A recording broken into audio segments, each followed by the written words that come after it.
Hello. Let me know you can hear me. Oh my goodness, you guys are here. You got the memo. We changed the night. Yay! We did it during Mercury retrograde. I'm so happy. Awesome. Let me know in the chat if it's your first night. Let me know in the chat anything. Hi, Rebecca.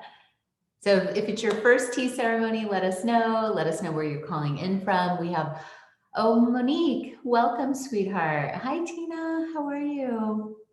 Oh, good. Look at us all on time. Hi, Heather in Virginia. Hi, Megan. Hi, Thomas. Hi, Vivian. Hi, Anita. Having Moringa Moon is a good one to be having. Oh, Lynn, first time in Scutamata Lake, Ontario. Welcome. Welcome. Oh, Tina's daughter is with her and it's her first time. Oh, bringing a daughter into tea ceremony. Bless you, bless you. Hi, Lisa in Maryland. I hope you guys, yeah, happy freezing Mardi Gras. Oh, Cynthia, it's Mardi Gras? Oh, man. Yeah, it's freezing. I barely got out of Texas. Um, Wonderful. Teresa in New York.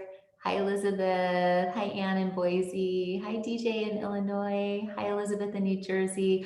What? Tina, it's your birthday?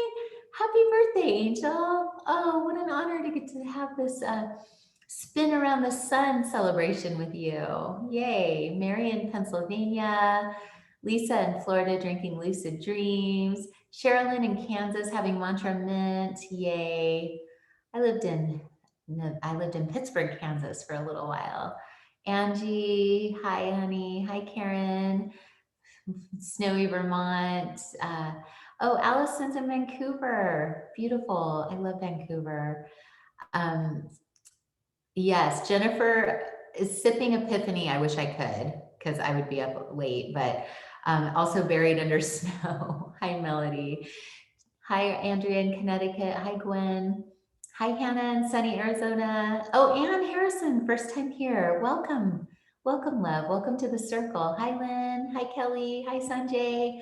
In Chumash Wilderness, where are you, Sanjay? Are you close by us? Monique, a little almond matcha. Yay. Janine from Virginia. Andrea in San Diego. Jean in Pennsylvania. From Spruce Grove, Alberta. We have some Canadians showing up. We got some Canada in the house. I love it. Rebecca, yeah, I'm back in my little tea room at my home in my little, oh, great. Oh, Mary. Oh, good. First time in Pittsburgh. Her mom brought her. Yay. Kelly in Bakersfield, drinking Moringa Moon and burning incense. Wonderful. Um, Jennifer, Dr. Jennifer, the Epiphany box, you should have gotten the video. So Thomas is on the call and he can make sure to get that. It's in a letter in the box itself. And we are moving and improving. So anything we can do to help find things is great. Hi, Deborah in Southern California. Hi, Alexandria in New York. So good to see you here. Such a talented artist, Alexandria is. Oh my God. Your work is really, really inspiring. I got lost on your website for a solid hour. Thomas is having Ruby Moon. Hi, Susan. Hi, Natasha. Hi, Sheila from Florida drinking Child's Pose. Yay, Janine got Epiphany today, my new favorite. Vicky in Maryland drinking Lotus Mind. I'm about to do the same. Okay, all right, so we are at 5:03. Let's get us started. I just love seeing all your faces. I love seeing all of you here. I can't believe you made it at on time on the right night. Hi, Shell, yay. Good to see you, neighbor. Sometimes we don't see each other in person, but we see each other online. Beautiful. Oh, so let us, the mission of the Magic Hour Tea Ceremony is to connect the world through tea ceremony. Tea ceremony is the simple act of centering into present moment awareness and taking breaths and becoming aware of everything that is around you right now, as well as your higher self, the self that is transcendent, the self that is aware of all layers and all things. And we are here to really, it's a moving meditation as well as a moving connection ceremony. And so connecting all of you through the ceremony and on the Magic Hour community page and on the Magic Hour cleanse page, really so that you guys can fly your T flag and find the others that resonate with you, so that we can build a community of love and support and growth and joy and all the things. Okay. So we are improving in our lives. We have very special guests today, two of my favorite people, one of which I've never met, but I'm such a fangirl of hers online.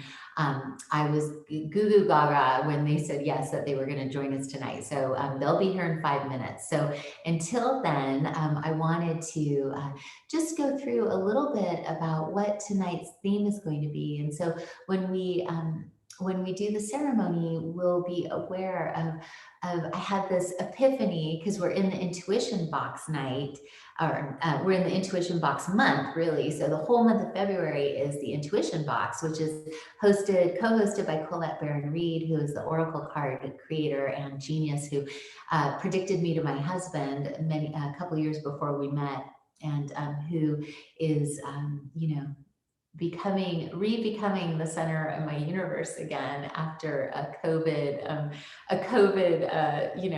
situation. So if you read my little blog yesterday on Valentine's Day, you know everything, because why keep secrets?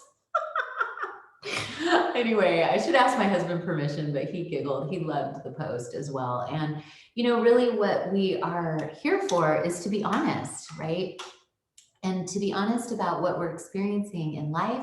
And the more honest we are with ourselves, and the more aware we are of ourselves, and the ego and the spirit and soul, as well as the all the drives that we have, all the personality we have and different personas, what can happen is when we come together for tea ceremony, we can let all that go.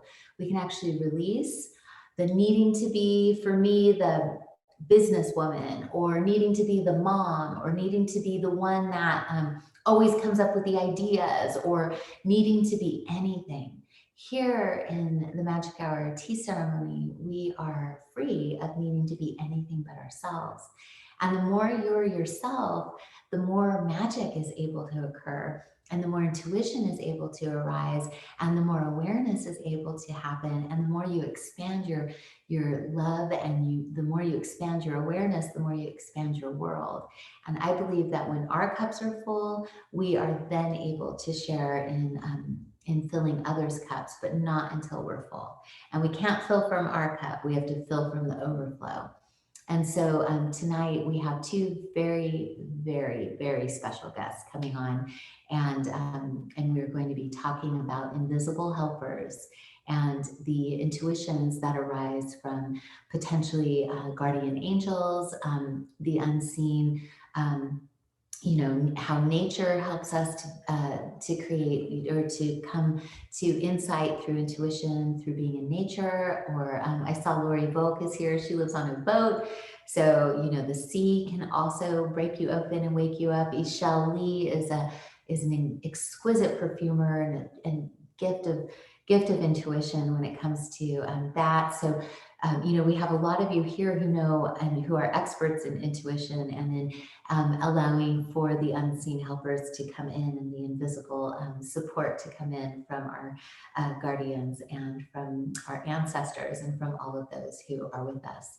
So I would like to open the tea ceremony now. I'm going to wait until our guests come, but I want to just see if anyone has any thoughts or questions, or would like any insights, or has anything to share as far as intuition and unseen helpers. So this month, every week is going to be around intuition.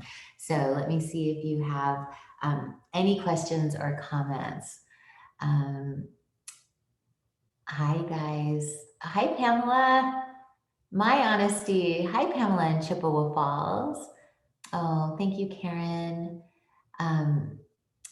Beautiful. Okay, so let's see. So synchronicity with the universe and our helpers. Cynthia, very true. So synchronicity is when you know you're on track, when you know that the path you've chosen is you're either skipping timelines where you're having deja vus or magical things are happening. I had a situation in Dallas. I just got back, and for my friend Susie, who owns Coopery, we were all, I was at her house, and these three people came in to help her with the project.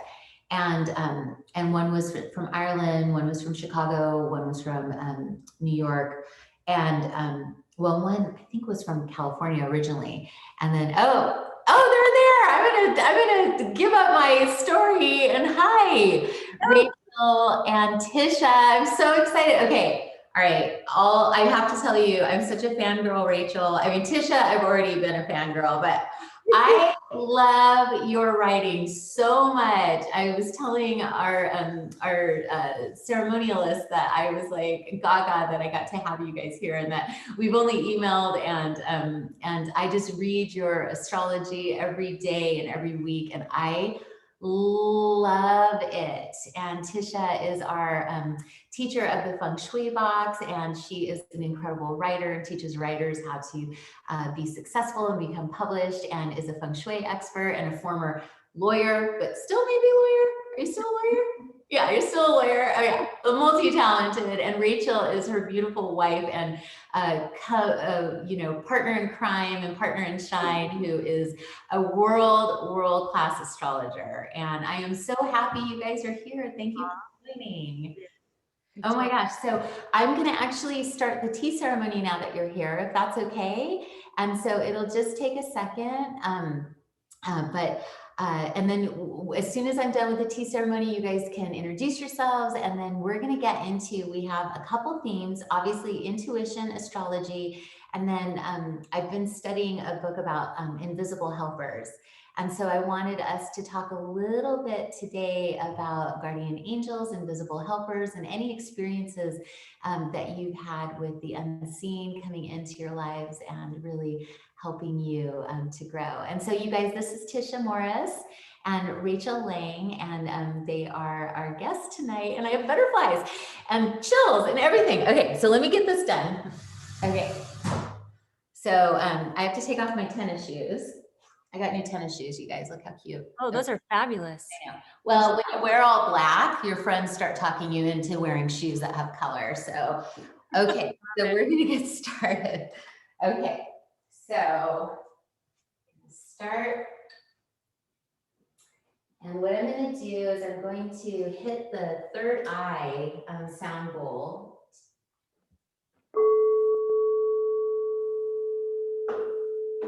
So everybody just center. Take a few deep breaths. Tonight I'm going to have the Lotus Mind tea, which is for opening the crown chakra. And I hit the new throat chakra bowl. Okay. I have butterflies. I'm giddy to have my girlfriends for tea. And so, okay, everybody, center into your bodies. Okay. Feel yourself land. Take all the parts of you back from the day. So maybe a conversation that was had, maybe a situation with a colleague, maybe a tech issue because this Mercury retrograde is kicking my ass, maybe yours too. Rachel's going to help us with that. Okay, take yourself back from the day, all the little parts of you, so that you may become present, so that you may become centered, so that you may open up to the awareness that welcomes all intuitive epiphanies. Okay, so as you hold your cup of tea up to your chest, I'm steeping mine lightly so that I can sleep tonight. As you hold your tea up to your chest, take 3 deep heart breaths. So the first heart breath into the heart, expand that heart chakra and that beautiful green emerald energy. and exhale. And with the second heart breath, expand into your cup, expand that green energy into the room, into your apartment or house, into the snow outside for most of you, into the neighborhood, and exhale. And with the third heart breath, I'd like you to see if you can expand it through the neighborhood, through your town, city, or forest, and see if you can reach the moon. And exhale. And now to bring yourself into your body so that you may become totally present, because we're very mind and spirit, all of us. And sometimes we forget to bring it to the body. And so ask yourself, what do I hear? What do I hear? And begin to discern and decipher hearing and listening. We hear sound. We listen for meaning. We hear silence. We hear insight. We listen for insight. And then ask yourself, what do I feel? And focus on the sensations of the body. Not necessarily the emotion, but the sensation. Emotions are stories. Sensation is presence. What do I feel? Center into that miraculous trillions of cells body of yours. Then ask yourself, what do I see? And you can keep your eyes closed and look for anything that is in the third eye. Or you can look around the room and ask yourself, what do I see? And work to see with the eyes behind the eyes. Name the things you see in your mind. And then bring your cup to your nose and ask yourself, what do I smell? What do I smell? Lavender and pear and jasmine, rain, earnestness, sincerity. All the things you smell. And then as you bring the cup to your lips and take your sip, ground all the senses into your body through flavor and through taste, and sip. And ask yourself, what do I taste? What do I taste?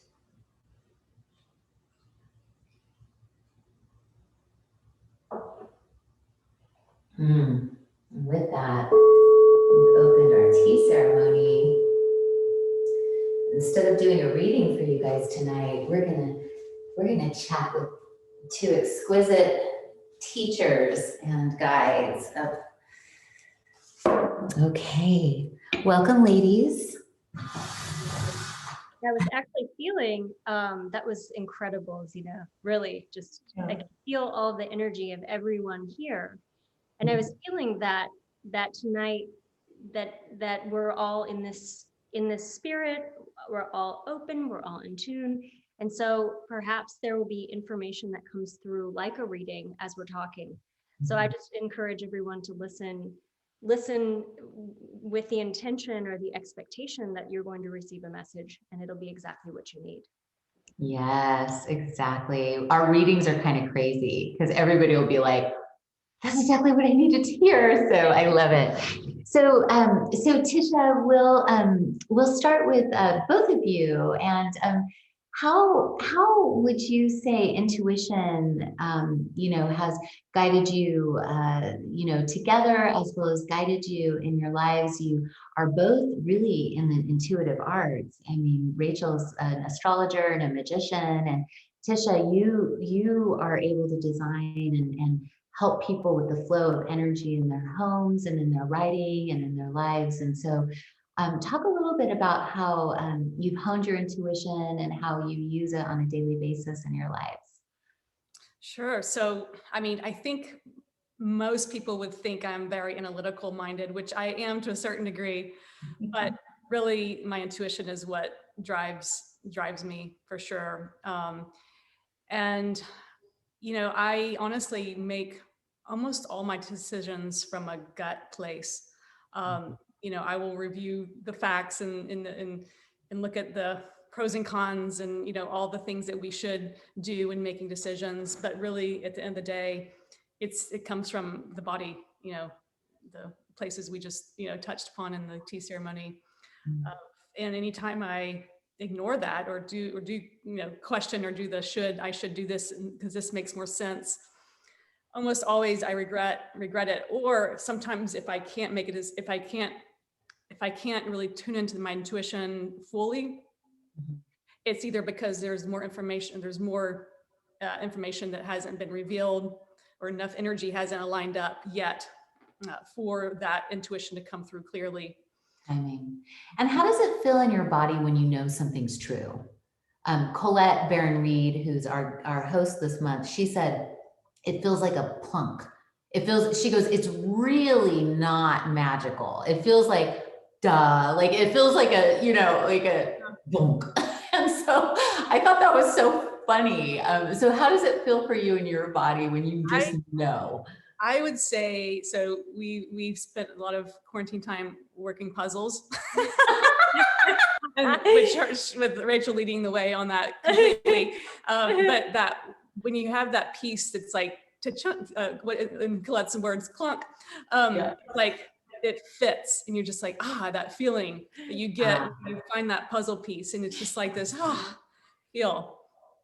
That is a golden analogy. I love that. Yes, exactly. So, and what you were saying too, I think is so true about it's not time. If it's not time, the answer won't be there. So I think for allowing us to give ourselves time and space for the answer to come, I think I have a patience problem. So I think for me, you just gave me some medicine. And Rachel, what about you? Where do you find intuition in the body, and any tips for honing it? Because you're a intuitive reader, which you have to be very in tune, right? Yes. And actually, I teach psychic development and spirit and mediumship, and spiritual development. And I'm going to actually guide everybody through a little bit of an exercise that I like. But the best way to find what it feels like in your body is to practice. And practice with a few yes or no questions. So what I teach my students, and there's a real link between, is it okay if I just dig in? Yeah. Oh my God, yes. No, there's a lot of rules here. Okay. I get really excited talking about this subject. So I just dive in and give everybody something to take home and use. But one of the things, there's a real link between the glandular system and our path to spiritual transformation and our psychic abilities. And the thymus gland is like right up here. It's kind of like between your throat chakra and your chest. And if you're ever feeling off, or you're feeling like you don't have a real strong sense of your intuition, you can just kind of tap on that a few times, or just kind of like draw some energy there. You can kind of feel like little sensitive spots right there. And if you center your awareness there and ask a few yes or no questions, like, my name is Zhena. The sky is purple. My name is Bob. The grass is blue. You can kind of feel between here and here, yes or no. And so for me, what usually happens is a yes, I'll get like a lifting in my solar plexus, like a yes. And then a no will just kind of feel empty, like nothing. And then sometimes there's a maybe. So if you're asking your intuition, like harder questions, what should I do with my life? Or just that. Yeah, like little things like that. You can keep asking yes or no questions. So if you don't get an answer, you can say, do I not have enough information yet? And then, oh yeah, I'm still needing some more information. And you'll find that your body actually leans in toward the yes. Like it actually moves, like there's an excitement. And your body is, really everybody's energy systems, everybody's bodies are different. And so the best way to know how to use your body as a tarot card, essentially a divination tool, is to really work with it and just keep practicing it, keep playing. It's really fun. It's especially fun like in the vitamin aisle, you know? Save me a lot of money. I'm going to take you shopping with me next time. Everyone knows some people buy jewelry, I buy vitamins. So jewelry. Same here. I have a sixth house stellium in astrology. That's like a nutritional interest and things like that. I must have that too. I'm going to have you do my charts. So let me ask you this. So both of you found each other across all time and space continuum. You are both highly intuitive. Is it hard to be in a relationship with another psychic? Like, or is it? Everybody should be in a relationship with a psychic. Well, let's just like, it's always easier to be psychic for someone else than yourself. Let's be honest. Yeah. A million times. Yeah. I'll read your cards. I'll be so brilliant. I look at my cards, it's mush. Yeah, I can tell you what you're supposed to do with your life, but don't ask me for me.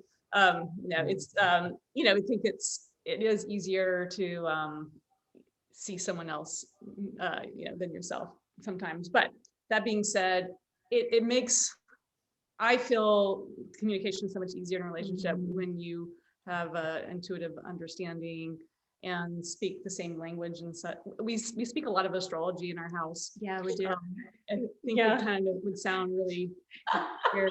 I think it works for you guys because Rachel, every time I read your posts on the daily astrology or whatever, I'm always like, how many times can I like this? I like it so much. I want to love it. But so let me ask you this. So we just entered the year of the metal ox, and you're a specialist in feng shui, Tisha. So can you tell us a little bit about, thank God, maybe that the rat thing is over and now we're in the ox. And so Chinese astrology is very different from Western astrology. So I wanted to kind of educate and help our circle understand a little bit of what the ox year is going to be like, what we can look forward to, and maybe some ways we can optimize around the year of the ox. And then we'll go from that into Western astrology and find out a few things from Rachel. Yeah, so the ox is a lot easier energy than the rat. The rat egg's actually associated with plagues. But so the ox is, you know, I think we'll start rebuilding, you know, we kind of all can see that happening, rebuilding the economy and, you know, whatever got, you know, torn down, so to speak, last year. So the ox is going to provide that more stability for us to do that. It is the metal and Chinese medicine or astrology, there's the 5 elements. And so this is the year of metal. Last year was also metal rat. And so we continue with this metal theme. And so actually literally having metal in your home, I mean, not like to over metal yourself, but if you still feel yourself drawn to more metallic decor items, then go with it. And also, I mean, if you want to really go with it, like print out a picture of an ox and frame it and like put it in like your kind of a section of your Bagua map of your home that you want to strengthen or to build foundations in, whether it's relationship or well, it's career. Associated with Capricorn. So Yay. yeah, so toward ambition. It's also associated with Taurus. So anything that you want to build, that you want, like, but especially any ambitions or dreams that you're pursuing. So this is the year to build your dreams. Yeah. Yeah. Oh, I The love center of that. your home is especially important this year. It has to do with your health section, but it's also the center of the home is your foundation at the same time. We're about to remodel our home. Oh, how exciting. Oh, and T-Circle, we decided to keep our home and remodel it, just so y'all know. Anyway, but that's interesting. I'm going to bring you in and you're going to have to help me as we make plans, Tisha. I'm like, we're going to feng shui the shit out of it because it's like, whatever it was, however it's been feng shui has not been working. So, you know, you can look at what areas of your home you're renovating, and that tells you which areas of your life is going to be under renovation as well. So just a little FYI.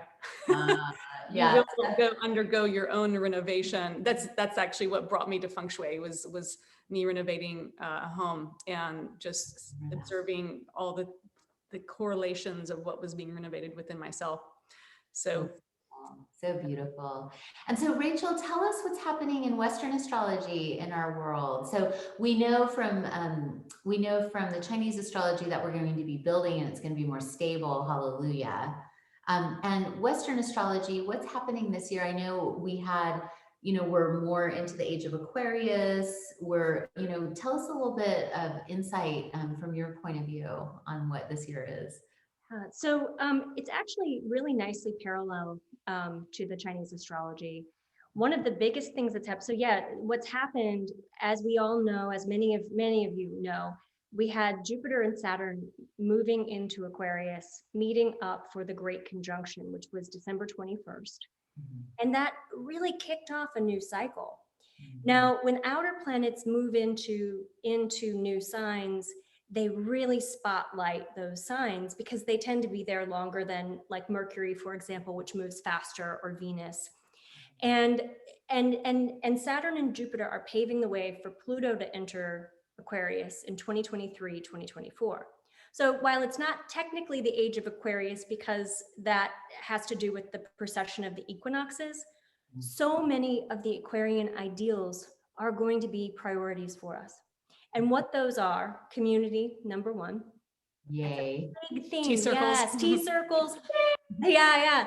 And community of like-minded people. There's a real balancing of power structures. So you'll see a lot of the old contrasts between new power structures coming up that are more egalitarian, that are more, that really promote social justice and voices being raised of those who've been historically marginalized. So there's like all of this new development in the way that we experience power. Then at the same time, there's like a crumbling of the old, which really was 2020. 2020 was with all of these planets in Capricorn, and Saturn and Pluto can join in Capricorn, starting a whole new cycle. There's a breakdown of what we might consider patriarchal structures, and a rebuilding of something that's more, that really sees us as being one human body. And that's the Aquarian ideal.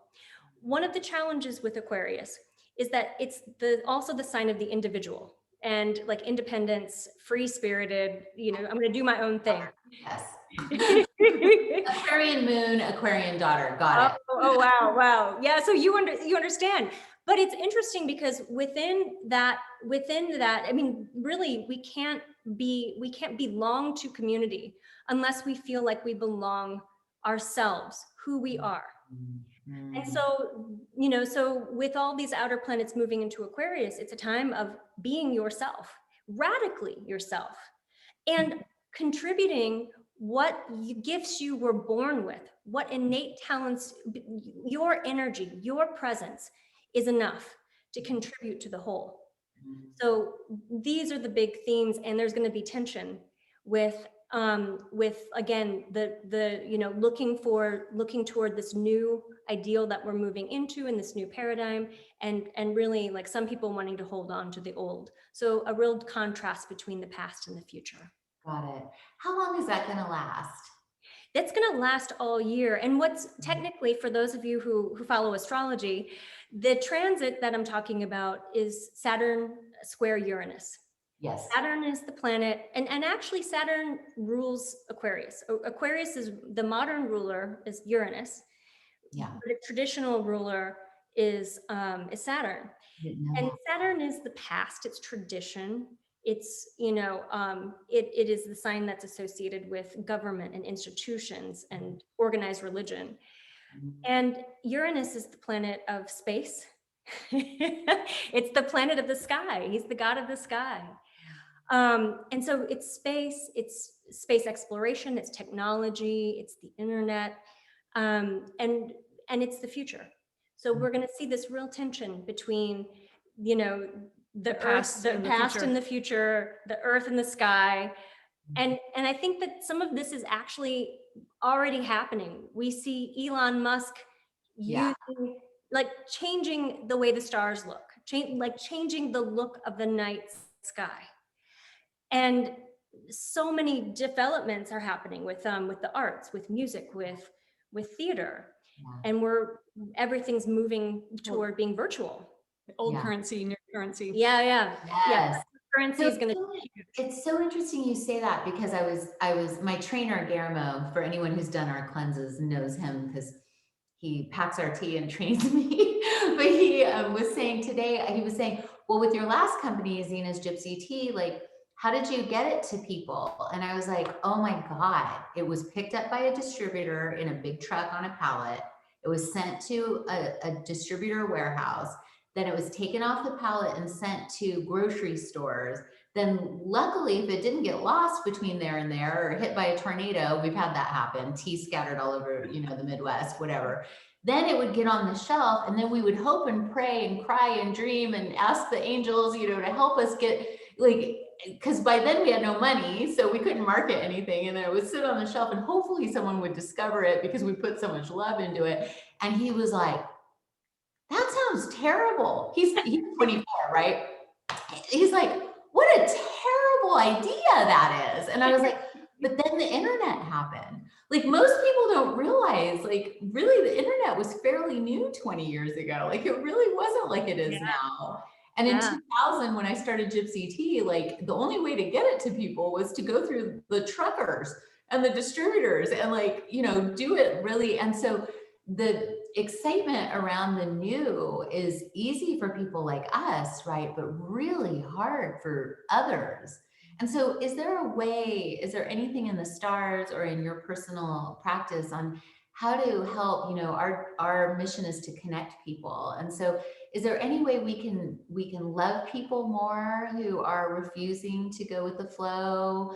Is there a way, do you guys have any tools for adoring the patriarchy while we destroy it into, Holly makes it go bye-bye, like any connection, sort of insights or bigger heartness you want to share? Actually, it's interesting that you say that, because I got my master's in theology at a Catholic school, Loyola Marymount, here in LA. Oh, great. Yeah. Yeah. And I was struggling with this one class, and it was just driving me crazy. And I was having a hard time, like, it was all about the rules and like rules of church and things like that. And one night in meditation, I was like, okay, guys, how am I gonna pass this class? And they said, you have to forgive the patriarchy. You have to love the patriarchy. Ooh. And that was like, damn, I don't want to do that. Fine. Oh yeah. But then, if anyone, I think if anyone is a spiritual person at all, you come across the teachings of the Course of Miracles, which says that all is love, that all is God, all is love, or goddess. Exactly. And so I think seeing it all as love and seeing that, and also I think we need to get away from this binary dualistic thinking of 100%. them versus us. Yeah, if I could chime in here, the astrological transit is a square, which means there's a healthy tension, or for example, so I'm a Cancer, she's a Libra, which is actually squared planets. And so if we don't use that energy for good, then it can be a little not fun. But when we do, it becomes a creative energy and expands. And so that's what the old and the new are going to be doing. It might take some trials and tribulations this year, but taking the best of the old and the best of the new and creating something really new, I think is the overall point. Yeah. That the stars are, providing. I love that. My teacher talks about how evolution doesn't get rid of anything from the past. It just grows past it. It just gets bigger with it. It incorporates the past, honors it, and then gets bigger. So this cup could be my old patterns, but my evolution is I'm here, so I contain it and I'm still growing. So I think one thing I've been noticing is that not hating the past or not judging the patriarchy. Well, I judge the patriarchy plenty, but but loving it is that you create a container for it that's bigger than it, and that is really the cure of the dual, right? The cure of the duality. Absolutely. And this does not in any way mean that we condone intolerance, that we condone racism, sexism, heterosexism. It doesn't mean that we don't use our voices. I mean, any one of you who is a parent knows that if your child's doing something bad, you still love them, but you say, hey, don't do that. Don't put that, pen in the electrical socket. Don't blow up the planet so you get oil this month. Yeah. It's a bad move, people. Right.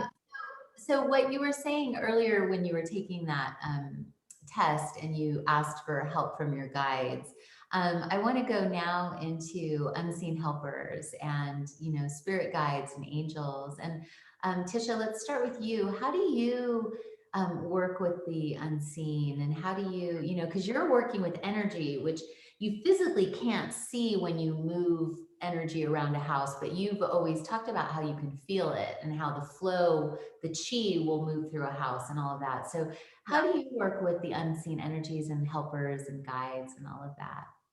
I'm definitely very body sensitive. So my body is constantly giving me signals, through, and each one means something different. If my hair is raising, then that means there's some kind of entity. And then if it's information, it will just drop in sometimes. But as far as medium type ship, I don't really do that. I look to her for that. It's kind of a lot, but yeah, it's a big responsibility. But yeah, I'm a feeler. Claire, which Claire is that? Sentient. Clairsentient. And claircognizant. And claircognizant. And she's more clairaudient. That's your probably. Clairvoyant. Clairvoyant. Yeah. Beautiful. You are too? So I'm very clairaudient. I hear everything in my right ear, and then I just write it down or do it. And yeah.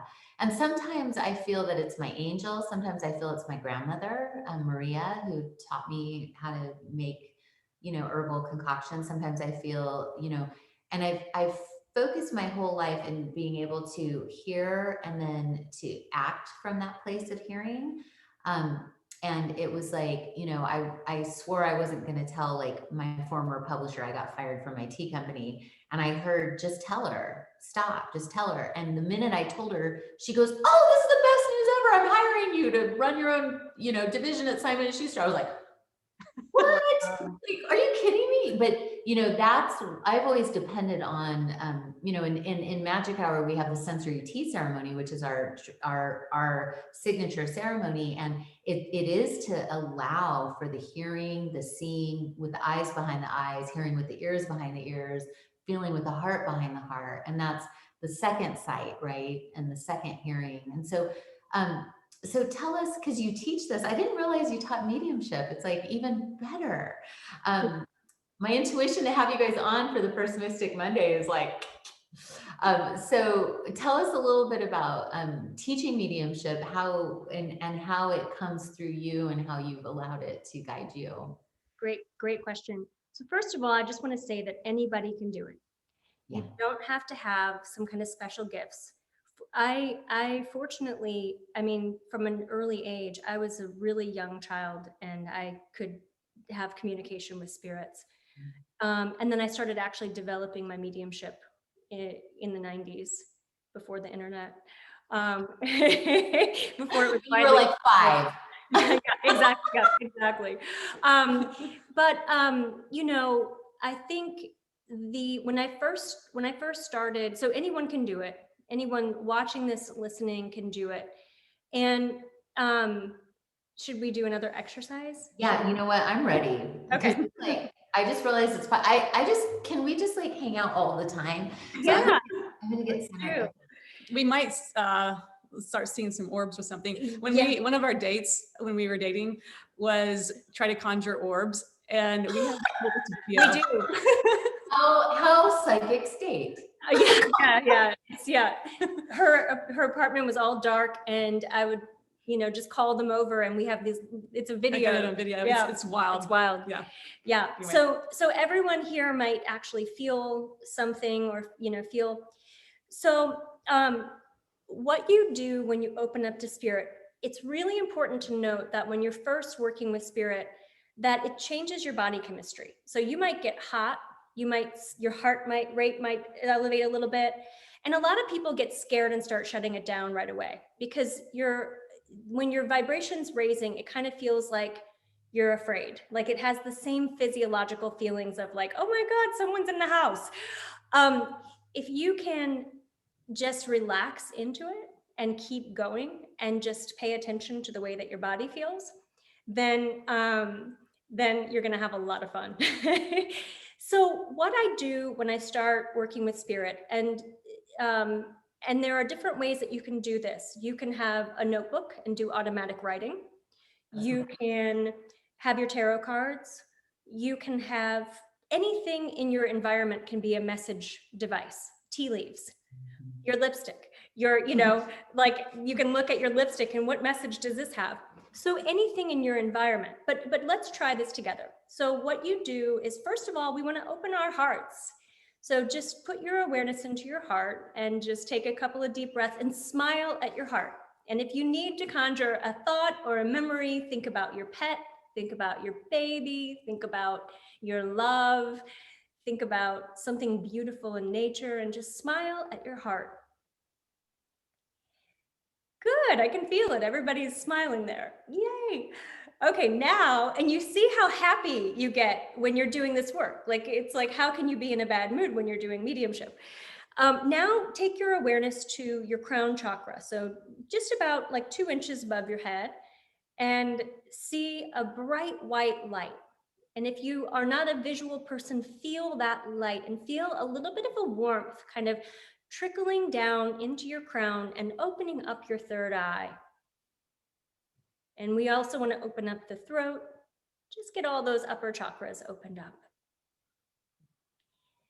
And now, with that openness, see your aura, or feel your aura. Just feel your energy out to the side of your body, either side of your body. And just kind of open it up. And because we're in a protected sacred circle, we know that there's no distracted energy that can come into our awareness. So just invite one guide, one loved one in spirit, one presence. Just invite one being to be your helper and to help you to open up to spirit. And we're going to close our energy up so that we don't all float away. And so now tell your guide or tell your helper a time when you can meet them. Maybe it's in an hour, maybe it's tomorrow morning. Give them a time and a date and say, I will be right back in this place and I will meet you at that time and let's start working together. And keep the appointment. And now thank them and release them and let them go. And draw your energy back. Bring your aura and your energy back into your body. Put your feet on the ground and just kind of feel them root down into the earth. And feel a big root coming down from your root chakra, down at the base of your spine. Feel that rooting into the earth and really ground your energy. And that's how you start. Wow. Mm-hmm. I had a big intuition. I'll email you guys about Rachel and Tisha. Ooh, I can't wait to hear it. Yeah, it's good. Yeah. Well, so let's open it up. We're almost done. Thank you for that. That was beautiful. You know, when you meet one person, I remember when Tisha came to Ojai and was in the tea salon, and she was talking about you, and she was picking out gifts for you, and she was like, well, my wife teaches magic. And I was like, Yeah, we're gonna be friends. And then, it's like, and then to see you together, and just, you know, when a couple amplifies the best in each other, it's so lovely to be in the presence of that. So I want to appreciate you too for being in right relations and right relationship, and in that love and sharing. So thank you for being an example of that. And so for anybody, I love that unseen helper. Like, I never thought to make an appointment with my angel. I mean, she kind of told me, like, yeah, this is how you do it, lady. Like, you don't have to be so pushy. Like, make an appointment. So it was beautiful. Okay, so let me go to any questions. We'll take a couple questions before we close the circle tonight. Heather, I wonder if when my kids say they are scared, is it because they are tapping into spirit? What you were saying is it can be a lot of energy. It can be almost overwhelming. And so, so what would be something that Heather could share with her kids when they're tapping in that we could even use as adults? Yeah, great question. The most important thing for little ones, and I know this, I had these gifts as a child as well. The most important thing is grounding in the body. So looking around the room and looking for red items. So like when I first started doing this work intentionally, spirit was always around, always with me, and it was like hard. I had a hard time turning it off. But giving the child tools. So like have them imagine a great big protective bubble. There's a great big bubble around you, and no monsters can come into this bubble. Nothing uninvited can come into this bubble. And then have them like describe what the bubble looks like. The more you can engage them centrally, the more they feel safe. So, and then also tell them that their roots, that there are roots, pretend like there are roots in the soles of your feet that go down into the earth, and the earth is keeping you safe. Yeah, totally. So Yeah, I think the electric current without the grounding. And Tisha, what can we do in our space to create energy for the unseen helpers to arrive? Actually the same, you can metaphysically space clear your home. And anytime I do, just by visualization, and anytime I do that, I wrap the home in white light, if you want, for protection. So that's like the best security system you can have, is wrapping your house in metaphysical white light. If instead you want to be seen, then you would do like yellow light. Or if you want like more heart and harmony and love in your home, than pink or green. So wrapping the exterior of your house with your mind's eye with light.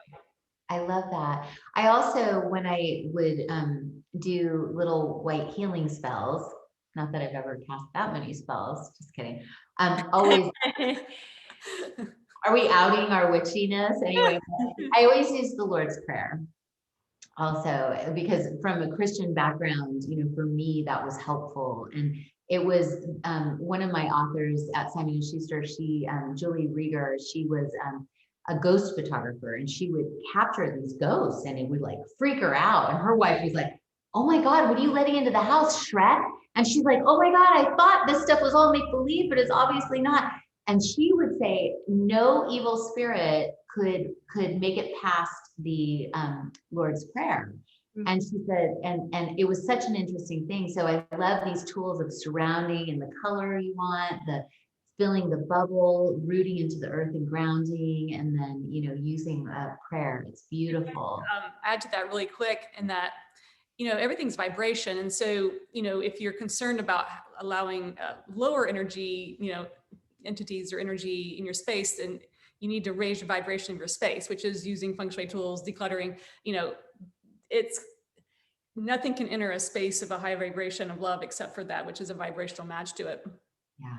So having a space that you love and that feels good to you is going to allow those things to you. Agreed. Creating the altar.